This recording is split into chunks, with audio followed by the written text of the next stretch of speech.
Friends, बहुत बहुत स्वागत है आपका प्रीति पटेल क्लासेस पर। आज हम अलंकार पढ़ेंगे। शब्द अलंकार हमने पढ़ लिए हैं। आज अर्थ अलंकार पढ़ेंगे, जो most important previous year exam में पूछे गए एग्जाम्पल हैं, उन्हीं को मैंने लिया है। तो चलते हैं, देखते हैं अर्थ अलंकार को। शब्द अलंकार की इससे पहले मैंने वीडियो डाल दिए हैं, तो आप उनको जाकर जरूर देखिएगा। अर्थ अलंकार क्या होता है? कविता में जब भाषा का प्रयोग इस प्रकार किया जाता है कि अर्थ में समृद्धि और चमत्कार उत्पन्न हो, तो उसे अर्थ अलंकार कहते हैं। सिंपल सी लैंग्वेज में समझिए कि अगर किसी भी कविता में अर्थ के आधार पर चमत्कार उत्पन्न हो रहा है, अच्छी लग रही है, सुंदर लग रही है, तो वह अर्थ अलंकार होता है। कौन कौन से होते हैं अर्थ अलंकार?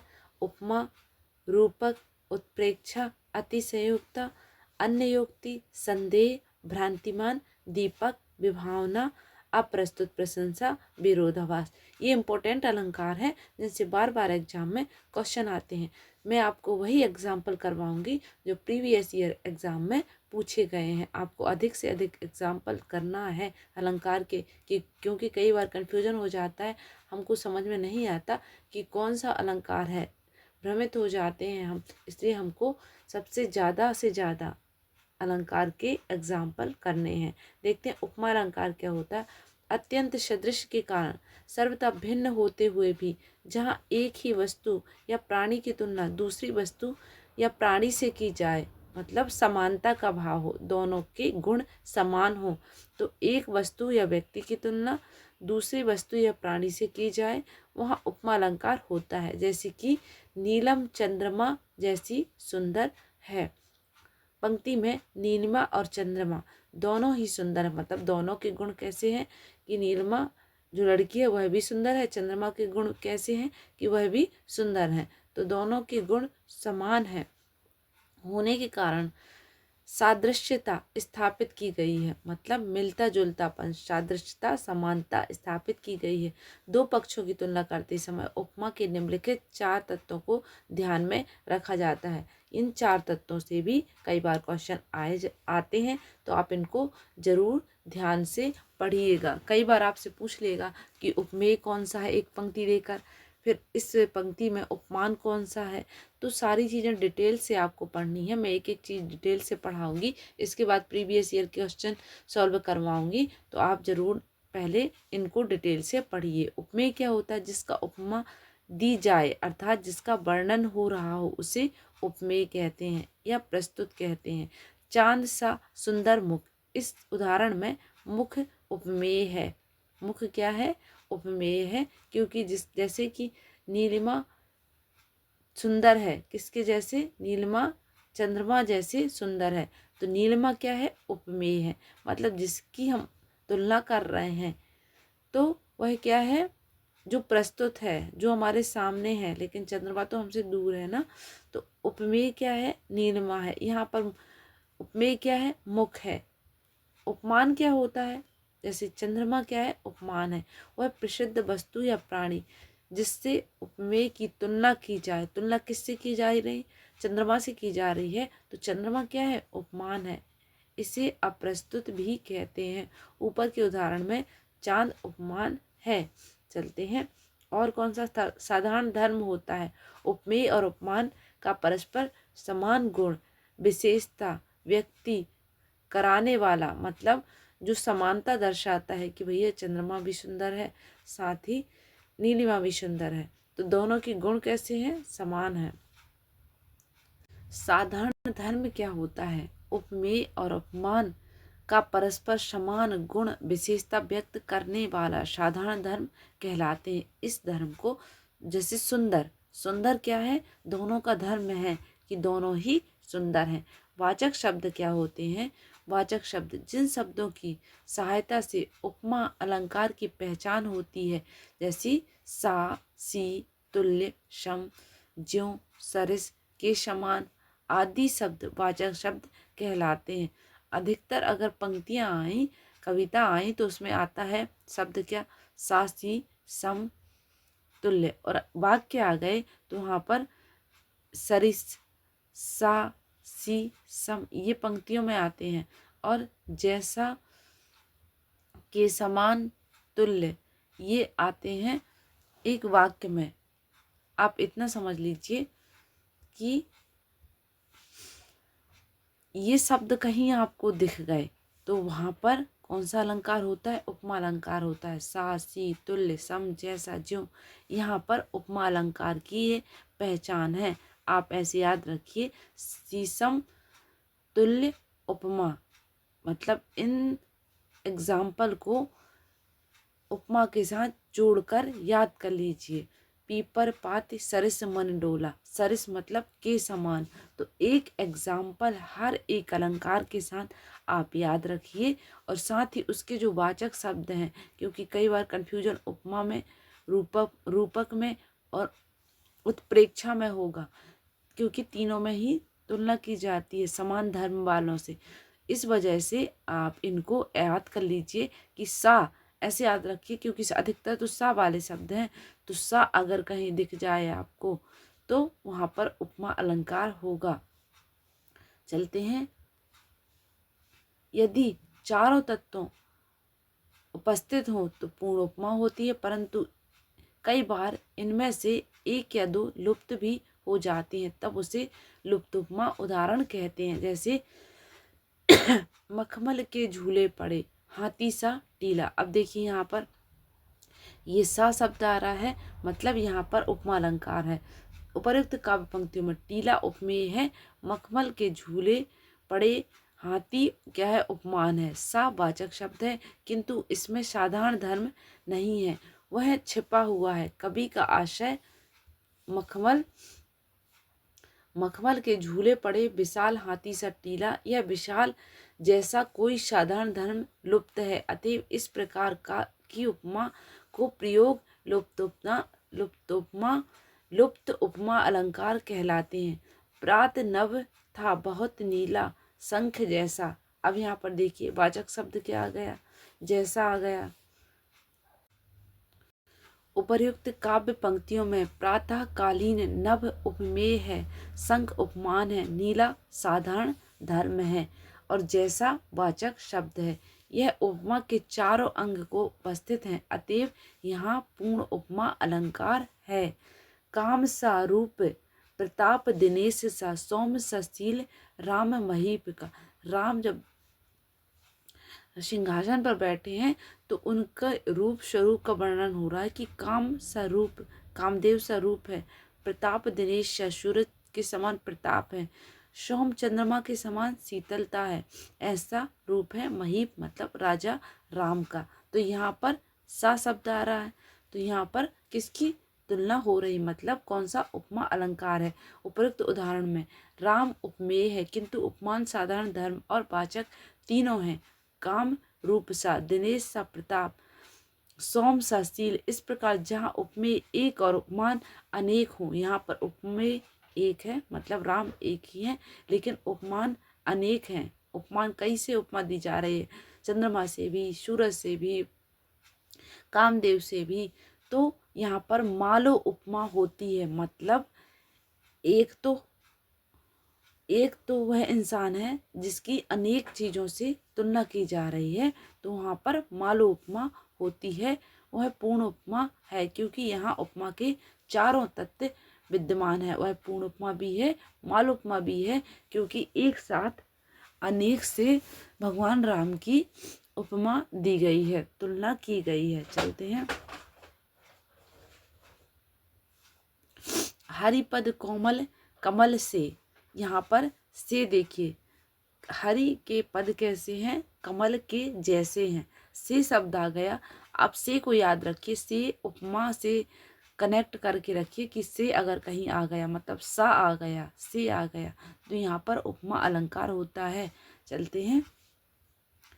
हरिपद उपमेय, ठीक है। हाय फूली सी कोमल बच्ची हुई राख की ढेर, यहाँ पर देखिए सी शब्द आ गया।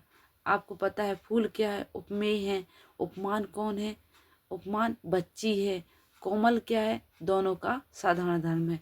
फूल का धर्म क्या है? कोमल होना। बच्ची का धर्म भी वैसे बच्ची है जो कोमल है, तो दोनों का धर्म क्या है? कोमल। जबकि उपमान कौन है? बच्ची। और उपमेय कौन है? फूल। तो आपको ये पूछा जा सकता है कि प्रस्तुत पंक्तियों में उपमेय कौन है, उपमान कौन है? वाचक शब्द सी है।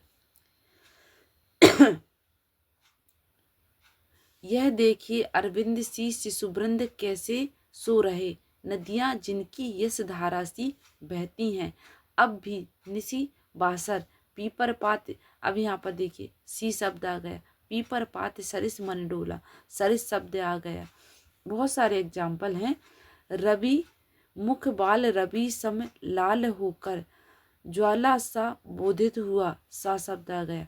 कोटि कुलिस सम वचन तुम्हारे, व्यर्थ धरो धनु बाण कुठारा। इतने सारे एग्जाम्पल हैं जो किसके हैं, उपमा अलंकार के हैं। तो अधिक से अधिक आपको एग्जाम्पल ढूंढना है, क्योंकि इन पंक्तियों में आपको एग्जाम्पल में कन्फ्यूजन होगी। तो जितने प्रीवियस ईयर एग्जाम्पल हैं सारे मैंने रखे हैं, तो आप ध्यान से देखिए कि इसमें उपमा अलंकार है, सारे में वाचक शब्द क्या आ रहा है, सा आ रहा है। जहाँ सा दिख जाए तो वहाँ पर उपमा अलंकार होता है। देखिए आगे भी अलंकार में अन्य युक्ति बताऊंगी, आपको रूपक बताऊंगी, जिसमें आपको सेम टू सेम पंक्तियाँ मिलेंगी। बस वाचक शब्द से आपको पता चलेगा कि अलंकार कौन सा है, क्योंकि तुलना तो उनमें भी की जाती है। जहाँ गुण की अत्यंत समानता के कारण, जहाँ गुण की अत्यंत समानता के कारण उपमेय में ही उपमान का अभेद आरोप कर दिया गया हो, वहाँ रूपक अलंकार है। देखिए यहाँ पर भी समानता, गुणों की समानता के कारण अभेद मतलब कोई भेद नहीं रह गया। जैसे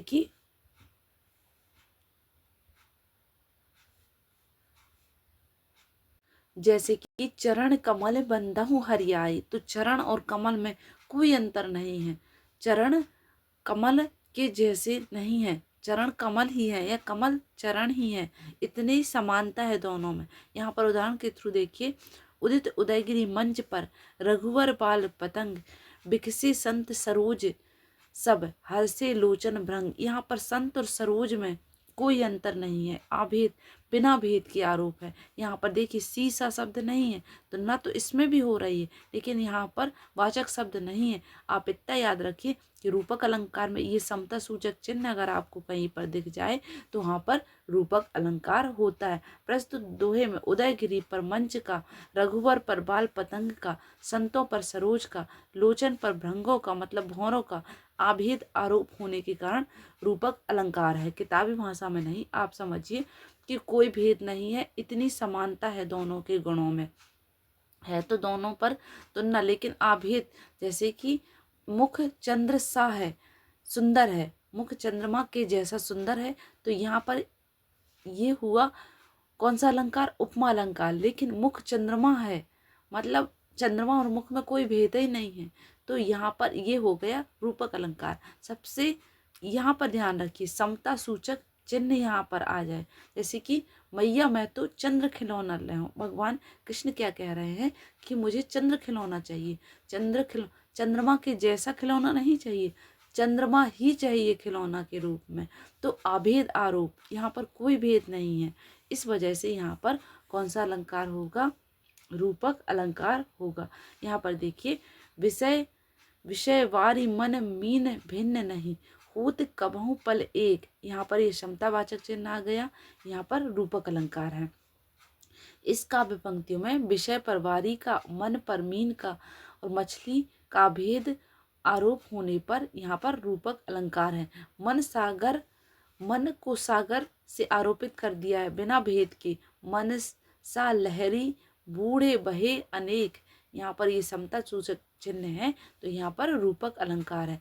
प्रस्तुत पंक्तियों में मन पर सागर का, मनसा पर लहर का आरोप होने के कारण रूपक अलंकार है। तो आपको एग्जाम्पल याद रखना है अधिक से अधिक रूपक अलंकार के, क्योंकि यही एग्जाम्पल पेपर में आपके आते हैं। इतने एग्जाम्पल मैं करवा दूंगी कि इन्हीं में से कोई पेपर में आएगा, अलग से कोई नहीं आएगा। जो बार बार पूछे गए हैं उन्हीं एग्जाम्पल को मैंने यहाँ पर रखा है। सिर झुके तूने नियत की, मान ली यह बात, स्वयं ही मुरझा गया तेरा हृदय जल जात। तो यहाँ पर ये समता सूचक चिन्ह देखिए, ये रूपक अलंकार की सबसे बड़ी ट्रिक है कि यहाँ पर ये चिन्ह अगर आपको दिख जाए और तुलना हो तो वहाँ पर क्या हो, वहाँ पर रूपक अलंकार होता है। सा शब्द आ जाए तो उपमा अलंकार होता है। देखिए उपरोक्त पंक्तियों में हृदय जलजात, हृदय में उपमेय जलजात कमल का उपमान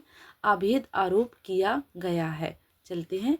शशि मुख पर घूंघट डाले, अंचल में दीप छुपाए, यह मुख उपमेय में शशि उपमान। अब यहाँ पर शशि मुख मतलब चंद्रमा और मुख में कोई भेद नहीं है, चंद्रमा पर ही घूंघट डाले मतलब इतना इतना भी अंतर नहीं है, अभेद मतलब कोई अंतर नहीं है चंद्रमा और मुख में। शशि उपमान का आरोप होने पर रूपक का चमत्कार है। आगे देखते हैं। यही तो कवि की सुंदरता है पंक्तियों की, कि कभी तो मुख चंद्रमा सा कह रहा है, लेकिन कभी तो चंद्रमा ही मुख है। ऐसा होता है रूपक अलंकार में। अपलक नभ नील नयन विशाल, यहाँ खुले आकाश पर अपलक विशाल नयन का आरोप किया गया है। मैया मैं तो चंद्र खिलौना ले हूँ। यहाँ पर देखिए ये समता सूचक चिन्ह है, यहाँ पर भी समता सूचक चिन्ह होने थे लेकिन मिसप्रिंट हो गया है। मैया मैं तो चंद्र खिलौना ले हूँ, तो चंद्रमा जैसा खिलौना नहीं चाहिए भगवान को, चंद्रमा ही खिलौने में चाहिए।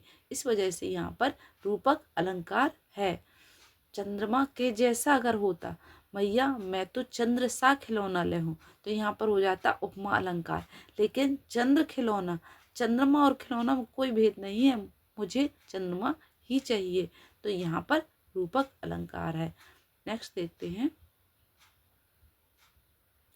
यहाँ चंद्रमा उपमेय, ठीक है। चरण कमल बंधऊ हरियाए, तो चरण और कमल इतनी समानता है कि चरण कमल के जैसे नहीं है, चरण कमल ही हैं, कमल को उपमान का आरोप है, तो यहाँ पर रूपक अलंकार है। देखिए समता सूचक चिन्ह आ गया। सब प्राणियों के मत मन्य मयूर आहा नचा रहे, पायो जी मैंने राम रतन धन पायो। यहाँ पर समता सूचक चिन्ह है। राम को रतन के रूप में पाना, मतलब राम के जैसा रतन नहीं, राम ही रतन है, तो यहाँ पर अभेद आरोप है, इसलिए यहाँ पर रूपक अलंकार है। चलते हैं उत्प्रेक्षा की तरफ। जहाँ उपमेय में उपमान की संभावना अथवा कल्पना कर ली गई हो, वहाँ उत्प्रेक्षा अलंकार होता है। इसके बोधक शब्द कौन से हैं? मनु, मानो, मनहु, जानो, जनु, जनहु, ज्यों। तो यहाँ पर इनमें क्या होता है? उत्प्रेक्षा। अब देखिए तीनों में तुलना की जा रही, इसमें क्या होता है? मानो ऐसा लग रहा है कि मुख चंद्रमा हो, तो मानो, यहाँ पर मानो चंद्रमा सा नहीं कह रहे हैं कि चंद्रमा सा सुंदर नहीं, मानो मतलब यहाँ पर एक संभावना व्यक्त की जा रही है, कल्पना की जा रही है कि मानो ऐसा हो, कल्पना ही की जाती है। उत्प्रेक्षा में कल्पना की जाती है, संभावना व्यक्त की जाती है कि मानो ऐसा हो, जानो ऐसा हो।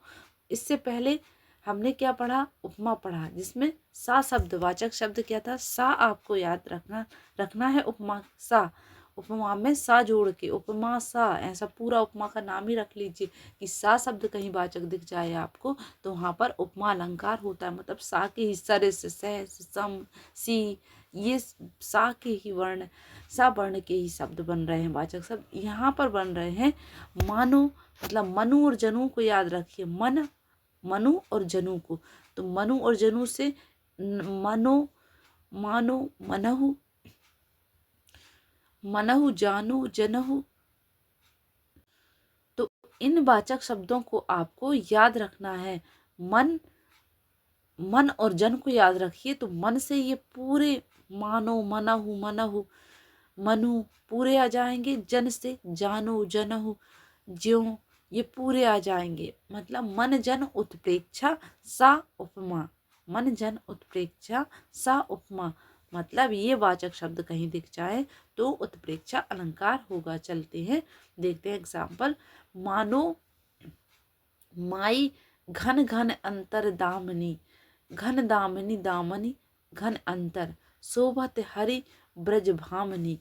अब यहाँ पर देखिए एक से ज़्यादा एग्जाम्पल भी एक पंक्ति में हो सकते हैं, तो यहाँ पर एक से ज़्यादा एग्जाम्पल हैं, क्योंकि यहाँ पर देखिए दा दा दो बार आ रहा है, तो ये अनुप्रास अलंकार भी यहाँ पर हो सकता है। उपरोक्त काव्य पंक्तियों में अनुप्रास अलंकार भी है और कौन सा, उत्प्रेक्षा अलंकार भी है। तो देखिए उपरोक्त काव्य पंक्तियों में रास लीला का सुंदर दृश्य दिखाया गया है। रास के समय पर गोपी को लगता था कि कृष्ण उसके पास नृत्य कर रहे हैं। हर गोपी को लगता था कि भगवान कृष्ण उनके पास हैं। गोरी गोपियाँ श्याम वर्ण कृष्ण मंडलाकार नाचते हुए ऐसे लग रहे हैं मानो बादल और बिजली नृत्य कर रहे हों। चलते हैं तो यहाँ पर देखिए ये कौन कौन से वाचक शब्द आ गए हैं। वाचक शब्द आ गए हैं दामिनी, मानो, ये मानोवाचक शब्द आ गया। ये संतुष्टि हो गई हमको कि ये उत्प्रेक्षा अलंकार है। चलते हैं नेक्स्ट एग्जाम्पल की तरफ। गोपिकाओं में बिजली का और कृष्ण में बादल की संभावना की गई है। मतलब ऐसे मानो ऐसा लग रहा है कि गोपिकाएं कैसी हैं, बिजली हैं, और कृष्ण कैसे हैं, बादल हैं। चमचमात चंचल नयन बिच घूंघट पट झीन मानव सुर सरिता विमल जल उछरत जुगमीन। यहाँ पर देखिए मानो शब्द आ गया, कल्पना की गई है, मानो शब्द आ गया है। कहाँ पर, चमचमात चंचल नयन बिच घूंघट पट झीन मानव सुर सरिता विमल। अभी मानव शब्द हमको मिल गया, मतलब यहाँ पर रूपक अलंकार है।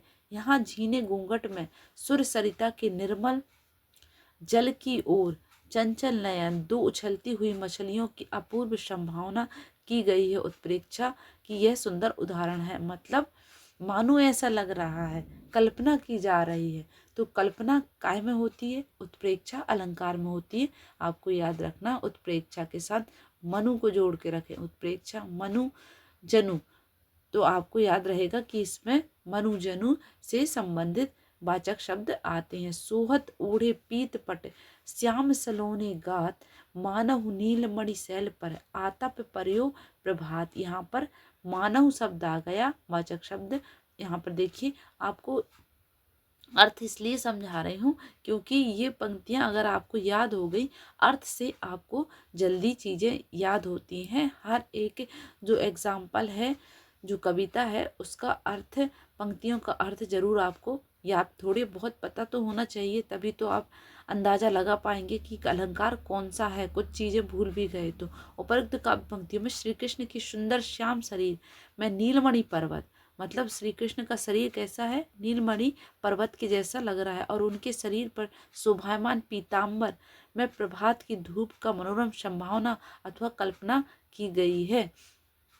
कि उनकी जो पीताम्बर है उस पर जो धूप पड़ रही है, तो ऐसा लग रहा है कि श्री कृष्ण के सुंदर श्याम शरीर पर नीलमणि पर्वत की ओढ़े सोहत ओढ़े पीत पट श्याम सलोने गात मानव नीलमणि शैल पर आतप परो प्रभात। मतलब ऐसा लग रहा है कि आतप मतलब सूर्य की प्रभा उनकी जो पीले वस्त्र हैं उन पर पड़ रही है। उस काल मारे क्रोध के तनुकाप ने उसका लगा मानव हवा के जोर से सोता हुआ सागर जगा। तो मानो कल्पना की जा रही है कि सोता हुआ सागर जग गया हो, ऐसा लग रहा है। उपरोक्त पंक्तियों में अर्जुन के क्रोध से कांपते शरीर सागर के तूफान की संभावना की गई है। ये मतलब ऐसा लग रहा है अर्जुन का शरीर कि सागर के समान जैसे सागर में क्या आ गया हो, तूफान आ गया हो, सोता हुआ सागर जगा। चलते हैं। कहती हुई यो उत्तरा के नेत्र जल से भर गए हिम के कणों से पूर्ण मानो हो गए पंकज नए। मानो शब्द आ गया, वाचक शब्द। इन पंक्तियों में उत्तरा के आंसुपूर्ण नेत्र उपमेय में ओस के जल के कण युक्त पंकज, मतलब जल की जो पंकज कमल पर जो ओस की बूंदें गिर जाती हैं की संभावना की गई है। मानो वाचक शब्द है, मतलब आंसू ऐसे लग रहे हैं मानो पंकज उनके मुख पर, उनका मुख कैसा कमल है, कमल पर जो आंसू गिर रहे हैं, ओस की बूंदें जैसे कमल पर गिरती हैं, तो वहां पर उसकी संभावना की गई है। उत्तरा के आंसू से ओस के कण जो कमल पर पड़े हैं। चलते हैं। मुख बाल रवि समलाल होकर ज्वाला सा बोधित हुआ। अब यहाँ पर देखिए, यहाँ पर सा और समवाचक शब्द आ गए हैं, यहाँ पर उपमा अलंकार है। अतिशयोक्ति देखते हैं, जहाँ किसी वस्तु, पदार्थ अथवा कथन का वर्णन लोक सीमा से बढ़कर प्रस्तुत किया जाए, वहाँ अतिशयोक्ति अलंकार होता है। मतलब बढ़ा चढ़ाकर प्रशंसा की गई हो तो अतिशयोक्ति अलंकार होता है। इससे पहले हमने कौन से अलंकार पढ़े? उपमा पढ़े, जिसमें वाचक शब्द सा आता है। रूपक पढ़ा, जिसमें जिसमें समता सूचक चिन्ह लगा होता है। उत्प्रेक्षा पढ़ा, जिसमें मनु और जनु वाचक शब्द होते हैं। यही इनकी ट्रिक है, यही इनका एग्जाम्पल है। आपको मनु जनु को उत्प्रेक्षा से जोड़ के रखना है। मनु जनु उत्प्रेक्षा, मतलब उत्प्रेक्षा एक लड़की है, उसके दो भाई हैं, मनु और जनु। ऐसे आप एक सेंटेंस को, एक इमेज को दिमाग में बना के रखिए ताकि आप कभी भूले ना। और सीसा क्या है? सीसा उपमा कैसा है? सीसा के जैसा है। उपमा सीसा की दी गई है। सीसा मतलब आईना, सीसा को याद रखिए, सीसा की उपमा दी गई है। तो सीसा से उपमा को जोड़ के रखिए। मनु जनु दो भाई हैं उत्प्रेक्षा के, उनसे जोड़ के रखिए। रूपक में समता सूचक चिन्ह को जोड़ के रखिए। धूप सहस दस एक ही बारा, लगे उठावन टरत नटारा। धनुर्भंग के समय 10,000 राजा एक साथ उस धनुष को, शिव धनुष को उठाने लग गए। मतलब जो सीता विवाह के समय धनुष उठाने की, जो धनुष उठाने के लिए जो विवाह में गए थे राजा, वह 10,000 एक साथ उठाने लगे, पर तनिक भी वह अपनी जगह से नहीं हिला। यह लोक सीमा से अधिक बढ़ा चढ़ाकर वर्णन किया गया है कि 10,000 एक साथ भी उठाएं तब भी वह धनुष हिला नहीं। तो बढ़ा चढ़ाकर यहाँ पर वर्णन किया गया है। चंचला स्नान कर आए चंद्रिका पर्व से जैसे, उस पावन तन की शोभा आलोक मधुर थी ऐसे। अब इतनी अधिक सुंदर लग रहे हैं कि क्या है, नायिका के रूप सौंदर्य का यह अतिशयोक्तिपूर्ण वर्णन हो रहा है। चंचला स्नान कराए चंद्रिका पर्व के जैसे, उस पावन तन की शोभा आलोक मधुर थी ऐसे। मतलब अतिशयोक्तिपूर्ण वर्णन किया गया है नायिका की सुंदरता का। बालों को खोल कर मत चला करो दिन में, रास्ता भूल जाएंगे सूरज। यहाँ नायिका के काले घने केसों को अतिशयोक्तिपूर्ण वर्णन है। भला बालों की घनी कालिमा के कारण सूरज रास्ता भूल सकता है क्या? लेकिन कवि की कल्पना है, कवि तो भुला सकता है ना। अन्य उदाहरण देखिए, आगे नदियां बड़ी अपार, घोड़ा कैसे उतरे पार। राणा ने सोचा इस पार, तब तक चेतक था उस पार। राणा अभी सोच ही रहे थे कि घोड़ा नदी के उस पार चला गया। अतिशयोक्ति, बड़ा चढ़ाकर वर्णन किया गया है राणा के घोड़े का। हनुमान की पूंछ में लग ना पाई आग, लंका सगरी जल गई गए निशाचर भाग। बढ़ा चढ़ा करके हनुमान की पूंछ में आग भी नहीं लग पाई और लंका सारी जल गई। तो बढ़ा चढ़ाकर वर्णन जहाँ पर होता है वहाँ पर अतिशयोक्ति होता है। अतिशयोक्ति अलंकार बहुत ही सरल अलंकार है। बढ़ा चढ़ाकर वर्णन जहाँ पर किया जाए, यहाँ पर वह सर इधर गांडीव से भिन्न जैसे हुआ, वह सर इधर गांडीव गुण से भिन्न जैसे ही हुआ। धड़ से जयद्रथ के इधर सिर छिन्न वैसे ही हुआ। मतलब इतना बढ़ा चढ़ा के बताया जा रहा है कि गांडीव से तीर, सर मतलब होता है तीर, बाहर ही निकला था और जयद्रथ का सर भी धड़ से अलग हो गया। बढ़ा चढ़ाकर वर्णन किया गया है अर्जुन के गांडीव का, जयद्रथ वध का समय का। ये पंक्तियां हैं, जयद्रथ वध। अन्य युक्ति अलंकार, जहाँ प्रस्तुत के द्वारा अप्रस्तुत के द्वारा प्रस्तुत का व्यंग्यात्मक कथन किया जाए, वहाँ अन्य युक्ति अलंकार होता है। जहाँ अप्रस्तुत के द्वारा प्रस्तुत का व्यंग्यात्मक कथन किया जाए। अब यहाँ पर देखिए, मतलब लक्ष्य कोई और है जिसको हम कह रहे हैं, लेकिन जो वहाँ पर प्रस्तुत नहीं है उसके सिंपल सी भाषा में, नहीं पराग नहीं मधुर मधु, नहीं विकास यही काल। यहाँ पर जिसको कहा जा रहा है, लेकिन लक्ष्य कोई और है, बात किसी और पर ढाल के की जा रही है, वहाँ पर अन्योक्ति अलंकार होता है। जैसे कि यहाँ पर एग्जाम्पल के थ्रू समझिए, नहीं पराग नहीं अन्य योक्ति, मतलब अन्य पर कही गई उक्ति, कही गई किस पर, अन्य पर कही गई उक्ति, उस पर नहीं जिसकी बात चर्चा इस पंक्ति में की गई है, उस पर बात नहीं की गई है, बात किसी और को लक्ष्य रख के कही जा रही है। जैसे कि नहीं पराग नहीं मधुर मधु, नहीं विकास यही काल, अली कली ही सो बांधियो, आंगे कौन हवाल। अब यहाँ पर इस पंक्तियों में भौरे को प्रताड़ित करने के बहाने कवि ने राजा जैसे को काम लोलुपता पर व्यंग्य किया है, अतएव यहाँ अन्य योक्ति अलंकार है। कैसे है देखिए,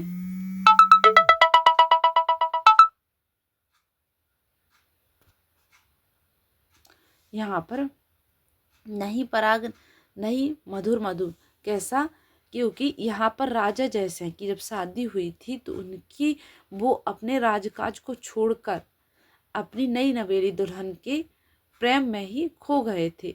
तो उनको समझाने के लिए यहाँ पर भंवरे का एग्जाम्पल कवि ने दिया है कि अभी तो मधुर मधु भी नहीं है, मतलब कलियां हैं, और ना ही विकास हुआ है, लेकिन अली कली आप तो इतने बंध गए हो, अली कली ही सो बंधियो आगे, आपका राज्य काज कौन के हवाले आपने कर दिया है। तो यहाँ पर भंवरे पर तो बोला जा रहा है, लेकिन लक्ष्य कौन है, राजा जैसे हैं। तो अन्य पर कही गई उक्ति, मतलब बात किसी और से कही जा रही है, लक्ष्य कोई और है, किसी और पर। भौरे पर तो बात कही जा रही है, लेकिन भौरे को लक्ष्य किसको रखा गया, जैसे हैं को रखा गया। और देखिए एग्जाम्पल, जिन जिन देखे वे कुसम, गई सुबीती बहार, अब अली रही गुलाब में अपत कटीली डार। इस दोहे में अली भौरे के माध्यम से कवि ने किसी गुणगान कवि और की ओर संकेत कहा है, जिसके आश्रयदाता अब पतझड़ के गुलाब की तरह पत्रहीन या पुष्पहीन हो गए हैं। मतलब आश्रयदाता जो राजा थे वह बिना धन के हो गए हैं, धनहीन हो गए हैं। गुलाब और भौरों के माध्यम से आश्रित और आश्रयदाता, गुलाब कौन है, आश्रयदाता, और भौरे कौन है, आश्रित कवि हैं। तो अब तो मतलब गुलाब में बिना पंक्तियां झड़ गई हैं, पत्तियां झड़ गई हैं, मतलब धनहीन हो गए हैं, कौन, राजा धनहीन हो गए हैं। तो भौरे कहाँ जाएंगे, क्योंकि अब तो भौरों के पास क्या ही बचा है, कांटा और कटीली डार ही बची है। तो आश्रित कवि को आश्रयदाताओं का वर्णन किया गया है। गुलाब का तो उदाहरण दे रहे हैं, कटीली डार का उदाहरण दे रहे हैं, लेकिन यहाँ पर मेन लक्ष्य क्या है, कवि और राजा। यहाँ पर देखते हैं, मतलब अन्य पर कही गई उक्ति अन्य उक्ति है। यहाँ पर देखिए, स्वार्थ सुकृत न श्रम वृथा, देखी बहन विचार, बाज पराये पानी परी, तू पंछिन ना मार। उपयुक्त अन्य उक्ति में प्रत्यक्ष अर्थ तो यह है कि कवि बाज को समझाते हुए कहता है कि शिकारी के निर्देश पर तू अपनी ही जाति के बंधुओं को क्यों मार रहा है, किंतु वास्तव में राजा जयसिंह को हिंदू राजाओं के साथ युद्ध करने के व्रत करना चाहता है। मतलब कभी नहीं चाहता कि हिंदू राजाओं से जयसिंह उनसे युद्ध करे और उनको मारे, क्योंकि बाज से तो यह पंक्ति बाज पर कही जा रही है कि तू अपने ही बंधुओं को क्यों मार रहा है, बाज। लेकिन बाज को राजा जैसे को लक्ष्य रखा गया है कि तू अपने ही हिंदू राजाओं को क्यों मार रहा है, जबकि हिंदू राजाएं पराये पानी से आशय औरंगजेब से है, बाज से आशय राजा जैसे, और पक्षिन हिंदू राजाओं से है और पराये पानी औरंगजेब से है।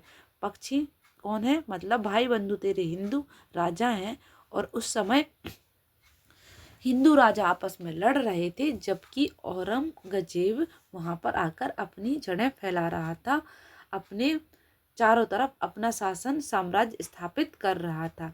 वे तो कभी समझाना चाहते थे राजा जयसिंह को कि हिंदू राजाओं से मत लड़ो। तो अन्य पर कही गई उक्ति, वे न यहाँ नागर बड़े दिन आदर तो आप, फूलो अनफूलो भयो गवही गाओ गुलाब।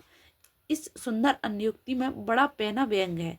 इसमें तीन अर्थ ध्वनित हो रहे हैं, जिनमें एक प्रत्यक्ष है, दो अप्रत्यक्ष है।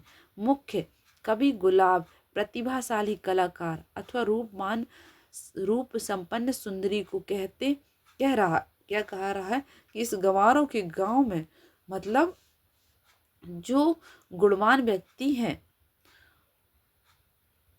असभ्य और संस्कारहीन लोगों की सभा में सौंदर्य और सराहना में अयोग्य लोगों की सभा में तेरा फूलना ना फूलना बराबर है। मतलब गुणवान और गुणहीन दोनों बराबर हैं।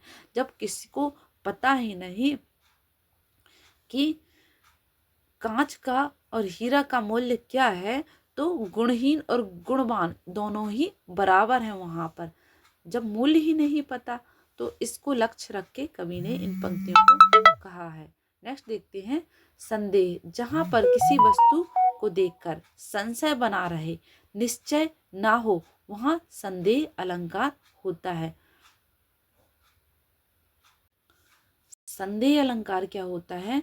जहां किसी वस्तु को देखकर संशय बना रहे, निश्चय ना हो, वहां संदेह अलंकार होता है। कैसे? देखिए, तारे आसमान के यहाँ आए मेहमान बन, केसों में निशा ने मुक्तावली सजाई है, बिखर गयो चूर चूर है, कई चंद्र कीधो घर घर दीप मालिका सुहाई है। यहाँ दीप मालिका की, तारावली से मुक्तावली और चंद्रावली की चूर्ण भूत कणों का संदेह होता है। जैसे देखिए, यहाँ पर संदेह हो रहा है। नीचे वाले एग्जाम्पल के में सरलता से समझिए। सारी बीच नारी है कि नारी बीच सारी है, सारी है कि नारी है कि नारी है कि सारी है। मतलब यहाँ पर संदेह हो रहा है कवि को। संदेह में आप इस एग्जाम्पल को याद रख लीजिए, संदेह के साथ जोड़कर। संदेह और सारी, मतलब एक एक एग्जाम्पल को एक एक उसके साथ आप अलंकार के साथ याद रखिए, ताकि आपको याद रहे, एग्जाम में कंफ्यूजन ना हो। तो सारी बीच नारी है, सो याद रख लीजिए इसका संदेह का अलंकार। मैया मैं तो चंद्र खिलौना ले हूं, ये है किसकी? अन्योक्ति अलंकार। नहीं, सॉरी, अन्योक्ति नहीं है, ये उत्प्रेक्षा अलंकार है, रूपक अलंकार है, रूपक अलंकार है। रूपक अलंकार में क्या है? मैया मैं तो चंद्र खिलौना ले हूं, रूपक अलंकार है। मनु मनु जानो, जनु जन जानो, यह है उत्प्रेक्षा अलंकार। उपमा अलंकार कौन सा है? सीसा जैसे शब्द आ जाए तो उसमें उपमा अलंकार है। अन्योक्ति क्या है? अन्य पर कही गई उक्ति, जब कभी किसी दूसरे पर लक्ष्य रख के पशु पक्षियों से, किसी और चीज से उसको उदाहरण देता है, तो वहां पर अन्योक्ति अलंकार है। चलते हैं भ्रांति मान अलंकार। भ्रांति मान अलंकार क्या है?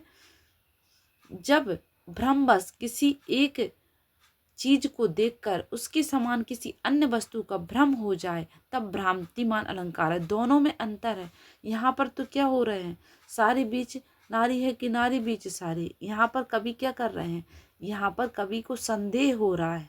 संदेह अलग है और भ्रांतिमान अलग है। यहाँ पर संदेह हो रहा है कि भैया सारी है कि नारी है, कि नारी है कि सारी है, समझ में नहीं आ रहा। लेकिन भ्रमित होना अलग है। इसके एग्जाम्पल के थ्रू समझते हैं। वृंदावन विहरत फिरे, राधा नंद किशोर, नीरद यामनी जानी, संग डोले बोले मोर। मतलब वृंदावन में राधा और कृष्ण विहार कर रहे हैं, रात में उन्हें सघन मेघ समझकर मोर बोलते हैं। मतलब ऐसा लग रहा है कि भगवान कृष्ण काले हैं, तो सघन क्या समझ रहे हैं? मोर, कि ये तो बादल हैं, और उनके साथ बोल रहे हैं और साथ साथ चल रहे हैं।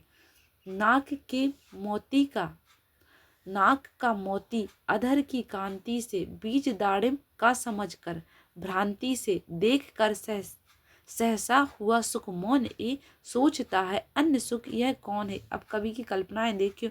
उर्मिला के नाक में पहने हुए मोती पर, जो नाक में जो मोती पहना जाता है ना, मोती कंकड़ पहना जाता है, पर ओंठों की लाल आभा पड़ती है, ओंठों पर जो आभा पड़ रही उसकी, जिससे वह अनार का बीज लगता है। ऐसा लग रहा है ओंठों पर कि अनार का बीज रखा हुआ है। अब तोता क्या सोचता है? उर्मिला की नाक का कोई दूसरा तोता समझ रहा है।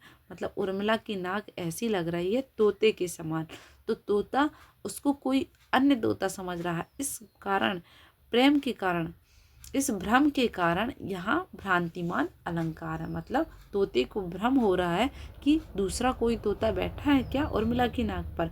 दीपक देखिए, दीपक अलंकार, इससे ज्यादा क्वेश्चन नहीं आते। विभावना अलंकार, विभावना शब्द का अर्थ क्या होता है? विशेष प्रकार की कल्पना, जहाँ बिना कारण के ही कार्य हो जाए वहाँ विभावना अलंकार होता है। विभावना को एक एग्जाम्पल आप इसको याद रखिए, बिनु पद चलहि सुनहि बिनु काना, कर बिनु करम करहि विधि नाना।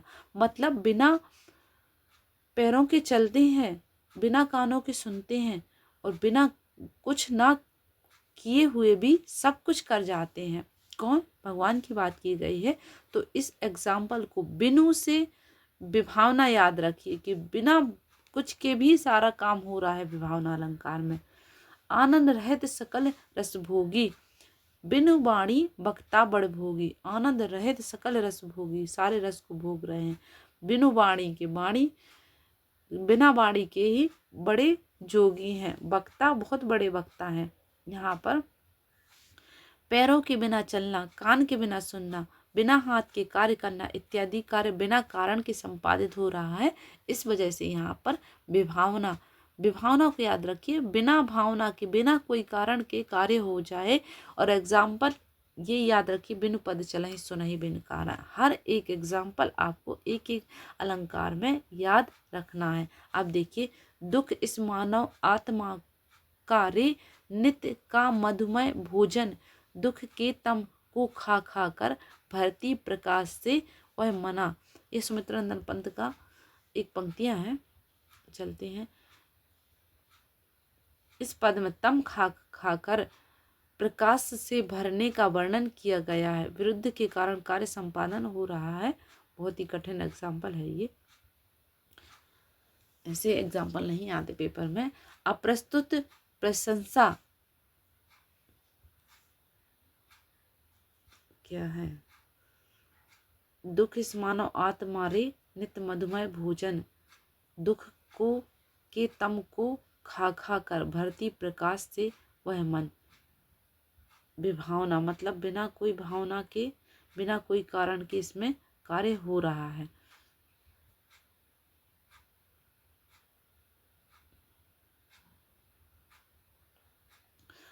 अप्रस्तुत प्रशंसा, जहाँ अप्रस्तुत उपमान का वर्णन करते हुए प्रस्तुत का कथन होता है वहाँ अप्रस्तुत प्रशंसा अलंकार होता है। इससे भी इससे ज्यादा क्वेश्चन नहीं आते। विरोधाभास पर चलते हैं। विरोधाभास, जहाँ वास्तविक विरोध न होकर विरोध का आभास मात्र हो वहाँ विरोधाभास अलंकार होता है। विरोधाभास नाम में ही अपना अर्थ छिपा के रखा है। विरोध का आभास हो रहा है, वास्तविक विरोध नहीं हो रहा। देखते हैं एग्जाम्पल के थ्रू। या अनुरागी चित्त की गति न समझे कोय, ज्यों ज्यों बूढ़े श्याम रंग त्यों त्यों उज्ज्वल होए। मतलब विरोध तो ऐसा लग रहा है कि काले रंग में, श्याम रंग में डूबने पर उज्जवल कैसे हो सकता है शरीर, लेकिन यहाँ पर वास्तविकता में विरोध नहीं हो रहा है। मतलब डूबने पर क्या हो रहा है कि भगवान के रंग में जितना ही डूबते जाओगे उतने ही उज्जवल होते जाओगे। वास्तविकता में यहाँ विरोध नहीं है, केवल विरोध का आभास हो रहा है।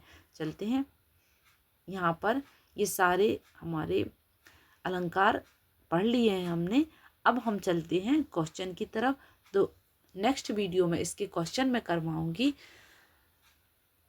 आपको वीडियो अच्छा लगा हो तो लाइक कीजिएगा, चैनल को सब्सक्राइब जरूर कीजिएगा ताकि आगे आने वाला वीडियो आप तक पहुंच सके। नहीं तो यूट्यूब पर चैनल कहाँ गुम हो जाएगा, आपको पता नहीं चल पाएगा। इसलिए आप चैनल को सब्सक्राइब जरूर कर लीजिएगा, वीडियो को लाइक कीजिएगा।